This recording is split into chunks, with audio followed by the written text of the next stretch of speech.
Welcome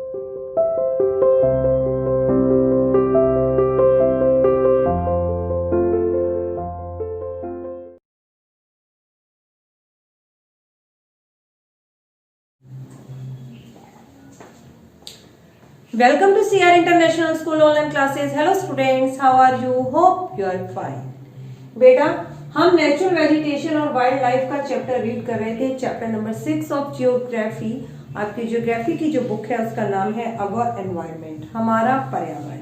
हमने कल इसमें टॉपिक स्टार्ट किया था फॉरेस्ट के बारे में, और कल हमने ट्रॉपिकल एवरग्रीन फॉरेस्ट के बारे में पढ़ा। एवरग्रीन फॉरेस्ट कौन से फॉरेस्ट होते हैं?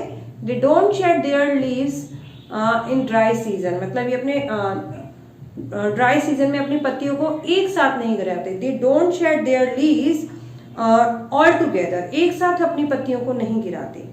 सेकंड हमने पढ़े थे ट्रॉपिकल डेसिडियस फॉरेस्ट। ये कौन से फॉरेस्ट है? They shed their leaves in dry season. ठीक है, मैंने पहले उसमें आपको बताया था जो एवरग्रीन का, तो ये है they don't shade their leaves all together, ये एक साथ अपनी पत्तियों को नहीं गिराते। लेकिन जो डेसिडियस ट्री है they shed their leaves in dry season, ये ड्राई सीजन में अपनी पत्तियों को गिरा देते हैं। तो कल हमने ट्रॉपिकल एवरग्रीन और डेसिडियस ट्री के बारे में पढ़ा, उसके साथ साथ हमने टेम्परेट एवरग्रीन और डेसिडियस फॉरेस्ट के बारे में भी बात की थी। अब हम बात करते हैं मेडिटेरेनियन वेजिटेशन के बारे में, मीन्स भूमध्य सागरीय वनस्पति। कौन सी वनस्पति है ये? भूमध्य सागरीय वनस्पति।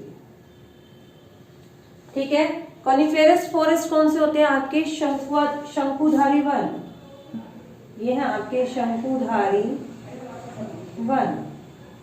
फिर ये ग्रासलैंड है, आपके घास स्थल है। ठीक है, आज हम बात करते हैं मेडिटेरेनियन वेजिटेशन की।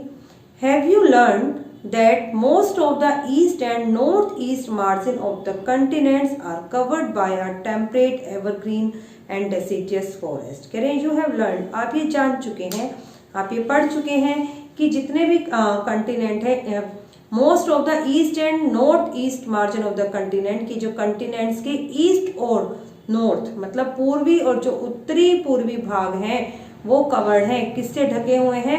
टेम्परेट एवरग्रीन से। टेम्परेट मतलब आपके शीतोष्ण सदाबहार वनों से, एंड द डेसिडियस ट्री और आपके पतझड़ वनों से। The east and the south west margin, और जो west and the south west margin, और जो आपका पश्चिमी और दक्षिणी पश्चिमी मार्जिन है, भाग है कंटिनेंट्स का, आर डिफरेंट, वो उनसे बिल्कुल अलग है।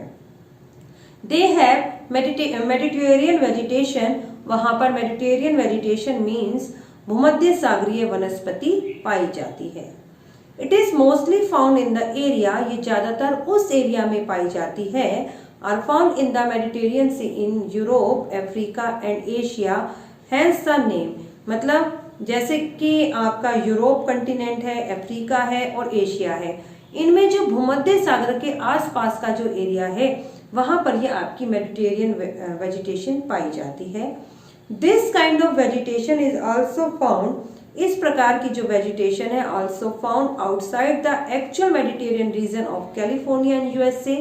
यूएसए में कैलिफोर्निया में मिलती है प्रदेश में, साउथ वेस्ट अफ्रीका में है, south western and south America में भी पाई जाती है, एंड साउथ वेस्ट ऑस्ट्रेलिया में भी है।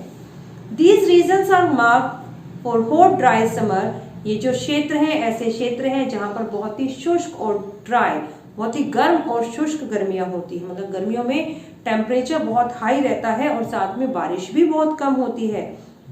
एंड मिल्ड रेनी विंटर, और विंटर सीजन में सर्दियों के मौसम में बहुत कम बारिश होती है। सिट्रस फ्रूट, जो खट्टे फल हैं, सच एज ऑरेंजेस, ऑरेंजेस में संतरे, फिग्स मतलब अंगूर, ऑलिव्स अंजीर, ठीक है, and the grapes are commonly, और जो अंगूर है कॉमनली कल्टिवेटेड, यहाँ पर उनकी खेती की जाती है। Because people have remove the natural vegetation, क्योंकि लोगों ने यहाँ से प्राकृतिक वनस्पति को रिमूव कर दिया है, इन ऑर्डर टू कल्टिवेट, इन सब चीजों को कल्टिवेट, इन सब चीजों की खेती करने के लिए, व्हाट दे वांट टू, जो भी वो चीज चाहते हैं उसकी खेती करने के लिए उन्होंने वहां से नेचुरल वेजिटेशन को रिमूव कर दिया है। There is not much wildlife here, यहाँ पर ज्यादा वाइल्ड लाइफ नहीं है, ज्यादा वन्य जीव यहाँ पर नहीं पाए जाते। देखिए बेटा,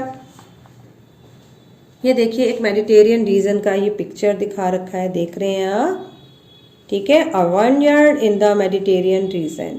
और एक ये बॉक्स दे रखा है, देखिए इस बॉक्स में क्या लिखा है, the Mediterranean trees adapted themselves to dry summer with the help of their thick bark and the wax coated leaves which help them reduce transpiration।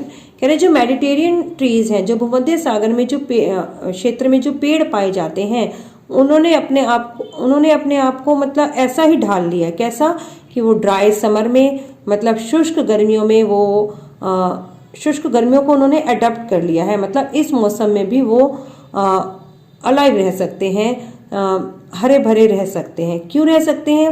With the help of thick bark, क्योंकि उनकी bark बहुत ज़्यादा thick है, and wax coated leaves, और जो उनकी पत्तियां हैं वो भी वैक्स कोटेड हैं, मतलब वो भी मोटी पत्तियां होती है ना जिनके ऊपर वैक्स चिकना पदार्थ लगा रहता है, which help them reduce transpiration, जिसके कारण वहाँ पर जब ट्रांसपीरेशन की मेथड प्रोसेस चलता है वो भी कम होता है, मतलब पत्तियों से पानी बहुत कम सूखता है। नीचे दे रखा है Mediterranean regions are known as the orchard of the world, इसे विश्व का बागीचा भी कहा जाता है। ऑर्चर्ड मैंने बागीचा, क्यों? फॉर देयर फ्रूट कल्टीवेशन, क्योंकि यहाँ पर फ्रूट्स की खेती होती है, फ्रूट की खेती ज्यादा होने के कारण ये जो भूमध्य सागरीय क्षेत्र है इसे विश्व का बाग या विश्व का बागीचा भी कहा जाता है। आगे देखिए, नेक्स्ट है कॉनिफेरस फॉरेस्ट यानी कि शंकुधारी वन। In the larger latitude, higher latitude, जो हायर लैटिट्यूड है मतलब 0 डिग्री पर इक्वेटर था, इक्वेटर से जो अप की तरफ जाते हैं हायर एल्टीट्यूड है, मतलब 1 2 3 आपकी नॉर्थ की तरफ भी जाते हैं, 1 2 3 ऐसे साउथ की तरफ भी जाते हैं। तो 50 से 70 डिग्री के जो बीच का है वो नॉर्दर्न हेमिस्फीयर के अंदर specular coniferous forest are found, वहां पर ये कॉनिफेरस फॉरेस्ट यानी कि शंकुधारी वन पाए जाते हैं। दीज आर कॉल्ड टैगा, जिन्हें की टैगा कहा जाता है।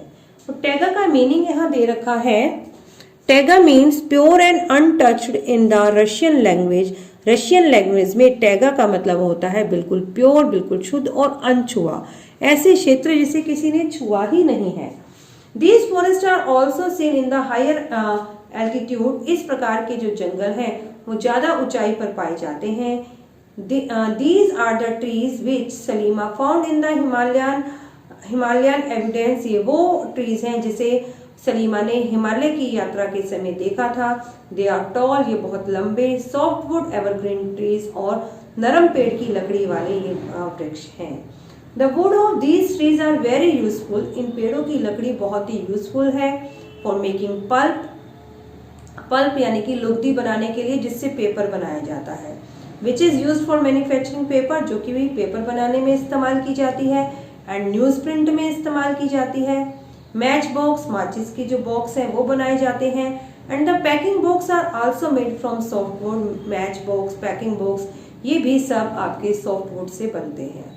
चिर, pine, cedar are the important variety of the trees in this forest. इन क्षेत्रों में पाए जाने वाले, इन वनों में पाए जाने वाले ये इम्पोर्टेंट ट्रीज हैं। क्या है? चिर, पाइन, चीदर एक्सेट्रा, ठीक है। Silver fox, mink, polar bear are the common animal found in these regions, इन रीजन्स में पाए जाने वाले कॉमन एनिमल हैं।